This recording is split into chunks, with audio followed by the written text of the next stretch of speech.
What's up, everybody? Welcome to another episode on the Infrastructure Network. Today, we have a special guest, Pan Learn, who's the Community Engagement Manager for LaunchCode. LaunchCode is revolutionizing the tech workforce by offering free tech training and job placement. They're not just looking for degrees and certificates, they're looking for passion, drive, and aptitude. With their unique approach, they open doors to a diverse pool of tech talent that companies are eager to hire. So if you're interested in learning more about how tech skills can impact infrastructure and create new opportunities, you definitely won't want to miss this episode. Stay tuned. Thanks. Hi, everyone. Welcome to the Infrastructure Network. My name is Chad Smeltzer. I'm your host. Today's guest is Pan Learn, who is the Community Engagement Manager for LaunchCode. Thanks for joining me, Pan. You're welcome. Thank you. And thank you for having me on. It's a pleasure. It's all mine. I'm excited to learn more about you and LaunchCode and how we can improve workforce development in our communities. So starting off, I'd like to learn more about you. How did you get into LaunchCode and start from like the background of you and what you do? Yeah, no, I'm always happy to recount this wonderful story. So I was a working mom, had two young kids, and I've always wanted to learn how to code. I tried to teach myself for almost a decade, made friends with people who do the work, and just thought I could osmose it, like passively and just kind of like take in real life and also do this thing. And that was not successful. But I came across LaunchCode during the pandemic. They offered their classes online, and then it said it was free online tech education. And I thought, well, it's online, which works great for my mom schedule. Yeah. And it's tech education. That's what I want. But free, I couldn't believe it. And so I said, you know what do I have to lose? I signed up. I became a student, and is one of the most wonderful educational experiences I have ever had. And this is somebody who has 2 undergraduate degrees, a master's degree, and several professional certifications. So I've been around education. I've been around being educated. I've been a teacher. And so, but I knew that this organization was special after I'd gone through it, that it was amazing. Support community is what it emphasizes, and that they offer this education for free with an emphasis on hitting diverse populations, women, typically marginalized groups, and making this accessible to people like myself, working mothers and that kind of thing. I couldn't believe what I was getting for no money down. It was amazing, and no money ever.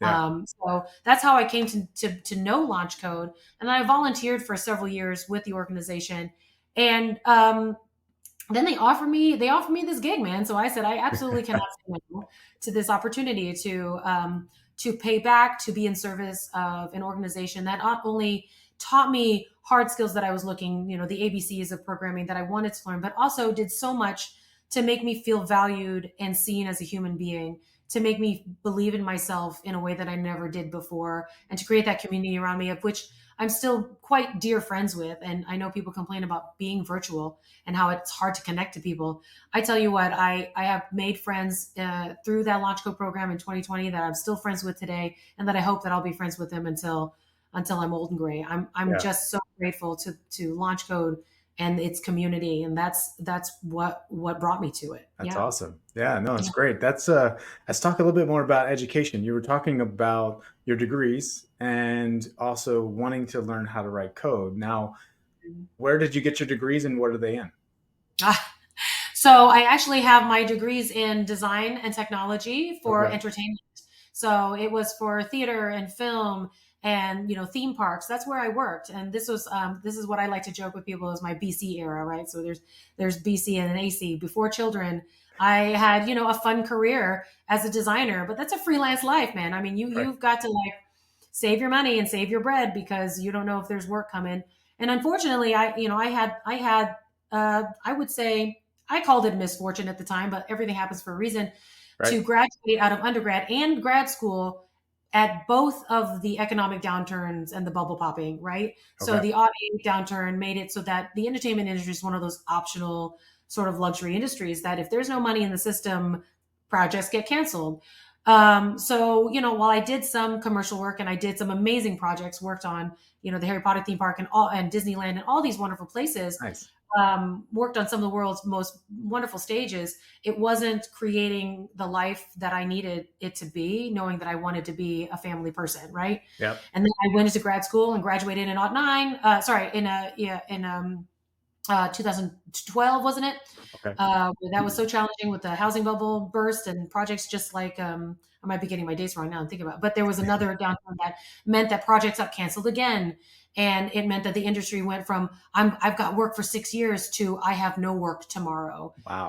And so it wasn't an industry that could support me at the stage of the life whenever I was ready to come out and hope for that support. Yeah. So, knowing the instability of that industry, I knew I couldn't continue to Okay. build the life I wanted for my kids. So yeah, so that's what I did. And after children, as you know, you have to give up a lot of things that you thought you were going to be when you were 20. Oh yeah, I know. We were talking before this on the phone, and you had kids in the background. I think I had my kids running around in the background. Yeah, It a was little bit. it was Yeah, yeah. chaos. Yeah, Love it. yeah. Lovely. They're Yeah, back to school now. My kids are anyway. Just it's been mine as well. so Yeah, quiet now, so so yeah, we get a chance to actually get things done sometimes. But yeah. going back to our conversation before we started the podcast, you mentioned something about disadvantaged communities and Mhm. diversity, equity, inclusion, things like that. And so there's obviously a passion there that you have for helping communities or disadvantaged people get out of education, and obviously that's one thing LaunchCode's focus on. But what is the passion that you feel? Can you describe some of that as far as these communities and what you see? Yeah, absolutely. And I always go back to my personal story because Okay. I think it resonates with I think it resonates with a lot of people. When we talk about marginalized communities, I think, everybody automatically thinks of Black, brown communities. But we also want to make sure that the conversation is surrounding, and this is where I personally care about, but also where LaunchCode really works and why we work so well together as a thing, is that marginalized communities can also include LGBT groups. It can include, economic marginalization, right? Yeah. It's not even, but you can also be skillfully marginalized. You can have done all the right things. You could have checked all the right boxes, and Willy Wonka didn't open his door for you. Right. Like you don't get in, and why? Economic downturn, Right. whatever the case may be. There are different reasons why people can feel marginalized, and all we want is assistance. All we want is a friend. All we want is compassion, and having organizations like LaunchCode be be someone that can facilitate that is so important. Um, but when we talk about marginalized communities from a traditional definition, there are just clear gaps to access, Hmm. right? We want to make sure that everyone at least has an opportunity to access. What we then ask for any of our launch coders, and what was asked of me when I went through the process was, if you have the drive, if you have the aptitude, and you have the passion to do this for yourself, then we want to connect you with the rest. Why can't you normally be connected to the rest? Well, you can't pay tuition. You're not about to step out of your life after, in your AC era of your life, Hmm. after kids, you're not going to go and do a 4-year degree. You're not doing that. But Right. does that mean that you're always locked out of potential for earning and career?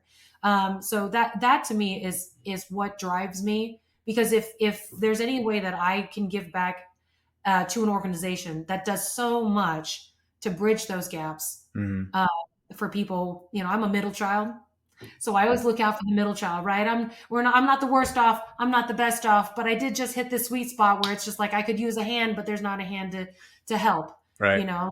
So I really love being in an organization that sees need on the entire spectrum and Yeah. has a system that really has been proven and works, Yeah. to bring people into um, lucrative career opportunities so that they can move themselves forward.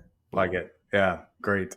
So, where do you see, with everything going on in America now, labor shortages and things like that? Where do you see this all playing together with everything going on? You mean how LaunchCode plays together in this I space? wouldn't say launch code, but I want your opinion of like the way you see everything in America now, as far as labor shortages, like in communities, like what are we missing at this, I point? love I love this question because it always makes me point to the disconnect again. Where I think our work is not only to train and educate, but it's also to change hearts and minds of the decision makers, right? So when you go to these symposiums in technology rooms, you always hear labor shortage. We don't have enough talent. We need to develop more talent. all the way down to people who are really perceptive and they say things like, we need to offer more STEM education opportunities for young kids because that's our future workforce. Right. I think what's really important and the sweet spot for LaunchCode is we work with second career adults primarily. And what that means is that there is an available workforce that we're ignoring because, again, we're not young and cute, but we are not Ivy League, but the rest of us do have value. And CEOs are asking for employees to provide value and to stick with their companies and not always shift around and to do all the things that they need to do to make their companies work. There's an entire workforce of people who are willing to do just that. Yeah. But they don't have 4-year degrees. But they don't look the way you thought that you traditionally see.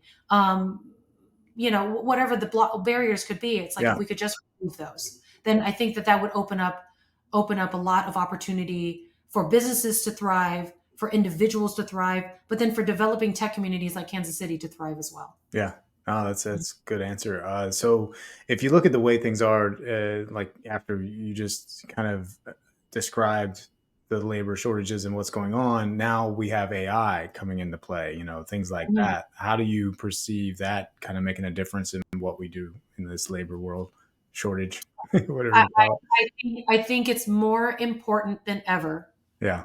With AI coming into everyone's space to remember the human element. And I go back to what's important about and what brought me to LaunchCode and what makes me such an evangelist for this company. It's that it was about the people. It wasn't just about the skill. Okay, great. So you taught me how to code JavaScript and you taught me how to, make a project and deploy it on the web. Great. But what brings me back and what really captures me and gets my buy-in and my loyalty is that you cared about me as a person. Mm-hmm. This is for educators because I'm an educator. I consider myself an educator at the core of me. AI is going to write your quizzes for you. AI is going to write your lessons for you, but they are not, and should they, replace you in the room with children. Just because AI can write a quiz for a teacher that used to take them 2 weeks to do, now can do it in 30 minutes with the right prompts, doesn't mean you give that teacher 40 students and where she was really her capacity is 12. Yeah. You're removing the human element out of it. And I think that that's something to be cautious about. AI is not going away, but like all technology, like a pencil, like a pen, it doesn't replace the person. And I think right now it's hard to discern. It's easy to say a pen doesn't replace a person. That's obvious.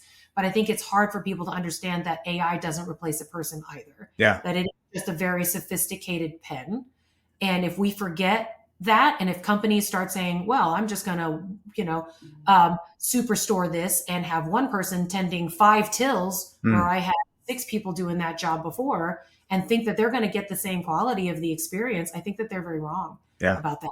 Yeah. Very powerful. Love it, Pan. This is good. I'm like, whoo, give me some chills there. But, I think about, in my mind when you're talking and I was listening, I'm thinking about communities in the schools, the public schools, things like that. And now we're talking about AI and all this stuff kind of going on. And my kids, your kids, we're in this digital transformation in America. It seems like now, it's kind of crazy. But you're right. If we don't detach ourselves and humanize ourselves and make sure we socialize and develop those skills that we're talking about, they're very important for businesses too, to showcase those, I think, because I think we miss that human element now. It's just like anybody can create a social post on AI. Anybody can create, like you said, a newsletter, a blog, a paper, anything on AI. So you're going to see a need for this human component. But where do you see the community school systems, like public school systems, maybe playing a part in this, maybe with LaunchCode, maybe just in general?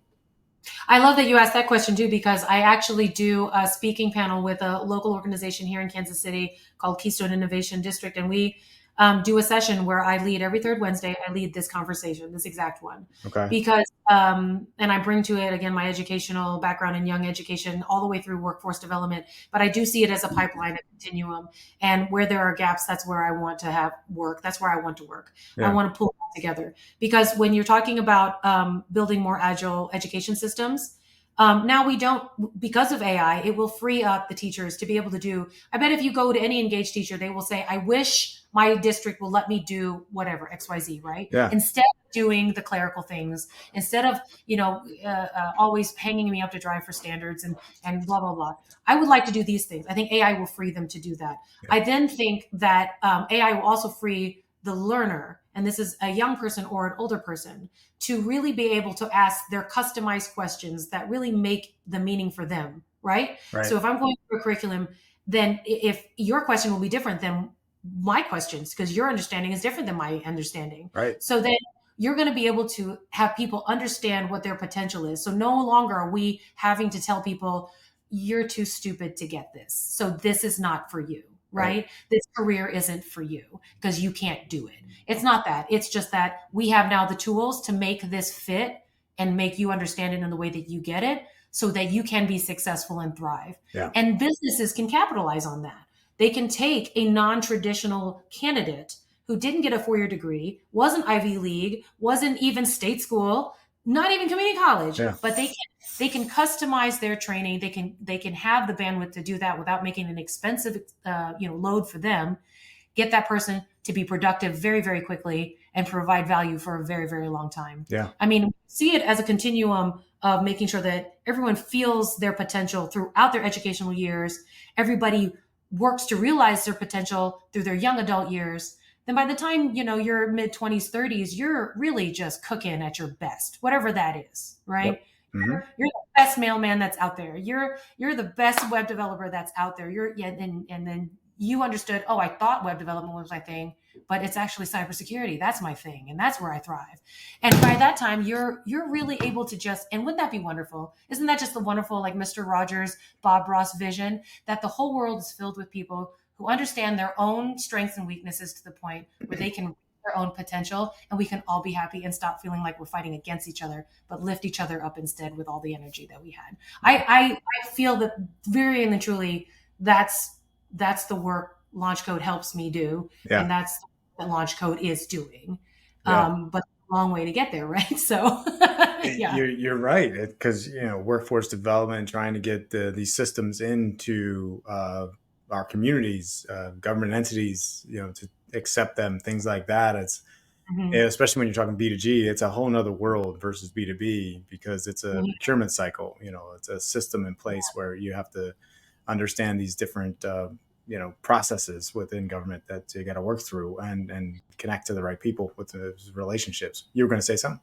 Yeah, you made me think that also that, I got a little philosophical with that answer, but ultimately what does it mean is that, okay, so if you're a hard numbers person, if you're a business person, it's like, wow, that little Bob Ross painting was beautiful, but what does it matter to me? Yeah. Well, it means that people who feel valued, people who feel invested in, people who feel that human element stay with your company forever, and they're so loyal. And turnover costs money, onboarding costs money, retraining costs money.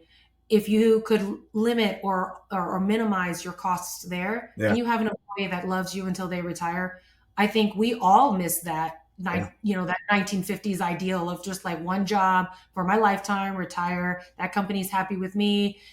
I think companies wishes that they could do that. Yeah. And I think people wish that we could kind of do that so that we can all experience a little bit of stability when it comes to just planning, just sheer day-to-day planning. Wouldn't it be nice? Right. Yeah. So yeah. We literally had this conversation with a bunch of friends over dinner last night. We were talking, I don't think three of us at the table didn't have degrees from colleges and stuff. We went straight to the workforce. Once I got out of high school, I did that. I went right to work. I wanted to learn and get the skills, like hands-on skills, and learn. But but as you kind of mentioned, you also want to have a mentor also during, or someone to guide you through that process as you get through your 20s and stuff, till you really figure out what you want to do and learn, right? Business is what I figured. I was like, man, I want to learn business, right? But they don't teach you that in school. They don't. There's a disconnect, right? Yeah. So what I love about what LaunchCode has done with our company partnerships. So what we do is we not only train really great talent, but we also engage with company companies to be partners with us, Hmm. because we know that gap is substantial, and again, expensive. Like, let's just get real about it, it's expensive. Yeah. So how do we help them out? And what we've done with our most successful company partners is that we've really figured out how to bring on entry level talent, make that a load that is bearable for the company at a larger scale, right? We're not just talking about one or two, but we've brought on 15, 20 candidates at a time. And that typically like can pay off for the company. But we have a real system for mentorship Yeah. and and growth within a person. Again, that human element, so important. Yep. So that the company's like, oh, this is how you do it. This is how you make a successful entryway for entry level talent, so that they can become as productive for us as possible, as soon as possible. And then sometimes it's eye opening, and we've invented those processes through experience and Hmm. through time and through support of our company partners. And so LaunchCode is always looking for company partners or agency partnerships that has the work, it has the willingness, it has the desire, and knows that DI is important in the workforce, so that we can help guide them through that to get entry level talent into the door. Yeah, that's super important. Would it also make sense to? I'm gonna get into like colleges and going to college or not going to college, because I think that's a decision a lot of people can, they have to just. Well, everyone has to decide obviously what they want to do after they get out of high school. If they want to go to college, do you think that there's an issue with the college system trying to bring people in when we could have labor right there, just going into workforce, but training them maybe through launch code? I'm just thinking outside the box, what that would look like. I can answer that question in like two different ways. One is, I would say, from a mommy, like from a parent standpoint, right? Yeah. There are jobs that just will need college education. Okay. You don't want a surgeon who just went to, who just like learned it on YouTube, right? So Yeah. those jobs, like, those will, you can't replace Funny. college. And then after that, in tech, though, if we kind of look at that paradigm, in tech, there are things that, again, sitting next to a tree, unless you're Isaac Newton, will not teach you. You will have to go to school for it. It is Yeah. something that has to be certified and regulated, so that there's an understanding and a standardization of understanding, Yeah. right? But does every tech job require that? At some level, there are tech jobs, and that's where we play. There are jobs that don't require that formalized education, that is really about experience and getting down and doing it. Mm. And why gatekeep people out of those opportunities when they've checked every box? They're culture fit, they're amazing, they speak well, they're smart, they're intuitive, they're passionate, Yeah. but they don't have a college degree, Autobot, no resume. Like, why would you do that when we could fill this need? Once those needs are, those jobs are met, then if those people want to go further and engage in colleges and higher learning, I'm a huge advocate for that. So yeah, go Yeah. and get that, so you can grow into your potential, whatever that may be. Yeah. You know, That's interesting you say that, because we're looking to hire developers on our side for Mm, our software that we're building, but we almost have to train them with their degrees how to write code. They just don't even, similar to what we're talking about here, right? It's like now mm, we have to start an internship to bring them in because they're young, and teach them actually how to write code, develop front end, develop back end, that kind of stuff. And that's it's time consuming for us as a software company, as a startup, especially because we're looking, we need to go. Like it's a race, right? It's you got to get it up and going. But can you speak to like I think you kind of did, obviously, like instead of like the degree, but teaching people the hands-on skills, how to write code coming out of college, right? Is that where you're kind of getting? yeah, I mean, well, that's exactly what our programs do. Yeah. That's what our Good. programs do. But we teach them what I think we've just sort of defined as Yeah. the experience factor of that work, right? What you're looking for is a business that's developing, and we talk to a lot of startups and a lot of mid-level companies about this. Like, what you guys need are people who can produce value for you very quickly. Yeah. You don't need a theoretician. You don't need somebody who like understands like all of the architecture of the back end and this and that. You just want someone to build something that works. Yep. Not to say there's no value to people who understand that, but for most companies, you need somebody who's just producing the need that you have. That's it. When you get to a certain size, then you have room, I think, to talk about like the theories and to improve architecture and to, oh my gosh, we shouldn't have built it that way. We should have built it this way so that we could scale. That this is true. So that's where we love to engage with learners. My company, my peers, my colleagues on the company team, that's their job, is to go into those companies and say, hey, Do you have work that is just that needs to be done? We have qualified people, and that's what I'd say to you. We have Yeah. qualified people we'd love to connect you with, Yeah. because we do. But layer on top of that they're smart and capable of learning and growing. Hmm. So you have like a moldable piece of clay, but it's not clay. It's formed, and it's got experience. It needs more experience to hone, Yeah. but that's the opportunity we have that we want to connect organizations with. Love it. It's great that we're connecting because we'll need to talk after this podcast too. So I Absolutely. want to talk to real quick about the challenges because we have about 6 or 7 minutes left. Yeah. System recognition for LaunchCode. Like, why isn't it not be recognized or accepted in some of these businesses or government entities, things like that? Can you elaborate on that?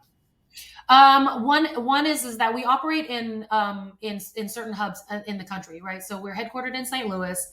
We have a hub in Philly, and we have a hub in Kansas City, and we've had hubs in other places as well. But I think what I love about the direction we're going as a company is we're looking at a more national strategy, and I think that is something that's only made possible by COVID. Now that everybody's very much more comfortable with being remote, Yeah. that's one of our barriers, is that we were really market locked. And now that everybody's sort of getting remote jobs everywhere, then there's really kind of no need to be geographically locked, right? Right. After that, it's getting again, training the hearts and minds. It's getting people to think differently about how they hire, and making them understand that it's not that scary. Because let's be a little real about it. It is scary to have something in your elements that feel different, Yeah. right? Like you don't want a deer in your house. Like you just, it Right. just doesn't like, right? But we want them to understand that having diverse tech workforces gives them advantages that on a scale I think has not been seen yet. Yeah. Because Black, brown faces don't take up a huge portion of most tech workforce departments, right? So we haven't seen the benefit of that change over time. We know the value. I think we know the value as business to have women in the workforce, not just men, right? I think that conversation is on its way. I think now the conversation can kind of go back and say, you know what, diversity in other forms really will have positive value for you. And I think that's the big leap we have to help large companies take. Yeah. That's the brave leap we have to help mid companies and startups take. Is just like, I know you think you want what we all think of, I think, when we say programmer, a certain type of person in a hoodie that just, hammers out code. But there is another way that is successful. Yeah. And so I think once we get the word out there about what we've done, we placed over 3,000 people into jobs that were doing way other different things. So we've done it. The structure and the system is proven and works well. We want to scale. We want to partner with you to show how it works for your company and customize what you guys need. Yeah, Love exactly. It. Yeah. And then the other couple of challenges you mentioned, job availability. Job availability. Yeah. Well, yes. Yeah. And I think that goes without saying. It's not a struggle just for us, but we want to make sure. Yeah. Right now the economy is situated in such a way that there's not a ton out there, and of what's out there because of, recent layoffs. That's, it just means the market is a little bit flooded. There's a lot of choice out there. It's a buyer's market, not a seller's one, right? So so that's one thing for now, but we are hopeful about numbers and the things that we're seeing in our projections of things coming back. I know that that's a much larger economic question, and I know that we're all on that ride together. What we do know, though, is that people are still hiring. People do still have need. So where those two are in play, we have talent. I don't see why we couldn't somehow bring those two things or three things together. Yeah, no, true. I love it. And then one other thing I'm really curious about is you mentioned transparency. Transparency in what aspect were you maybe referring to? In terms of challenges, getting the word out there. Transparency challenges. I think just what I think I said. It was about being honest about the hesitation to diversify workforce. I think that's what I was referring to, right? Got it. So let's not only be honest about what our feelings are about that, but let's move beyond that, right? I'm a big proponent of tell the truth, say what it is that you're worried about, get that out there, don't hold it in, so that we can all work together to move past it if it's something that can be moved past on, so that we can all progress forward, right? Yeah. Mm-hmm. So that's I think I meant. Yeah. Yeah, no, it's really good. So we're almost out of time, but I want to finish with some thoughts that you're thinking about, or you want to talk about it, launch code wise, and how we can get the word out there. Yeah. So, final thoughts. I would say, if anybody who's listening or watching this podcast, and this recording is interested in engaging with us more, please reach out to us. We are looking for employer partners who believe in our mission, who want to support us, who wants to advocate for us building DEI teams in your organizations. So, reach out at launchcode.org to get connected with some of our company representatives, and we would be happy to talk to you about that. If you are a person who fits within the demographic of who wants more for yourself and more for your families, and the opportunity to get really great education that might set you on the path of what you're looking for, go to launchcode.org and sign up for our newsletters and sign up and see if there's a program that's the right fit for you. So that's what I would say. Love it. I can feel the passion and the love coming from just virtually, us talking. It's Yes, it's yeah. it's really great to hear someone like yourself just bringing awareness to this stuff and trying to help others. That's super important these days, especially with our kids and all the things they're going through and everybody else. So, thank you Mhm. so much for joining the Infrastructure Network, and hopefully we'll have another conversation about workforce development soon. Yeah, I would love that. Thank you, and thank you for having this wonderful podcast. I'm just so flattered to be on, and so honored. So thank you. Well, thank you very much. You have a great day.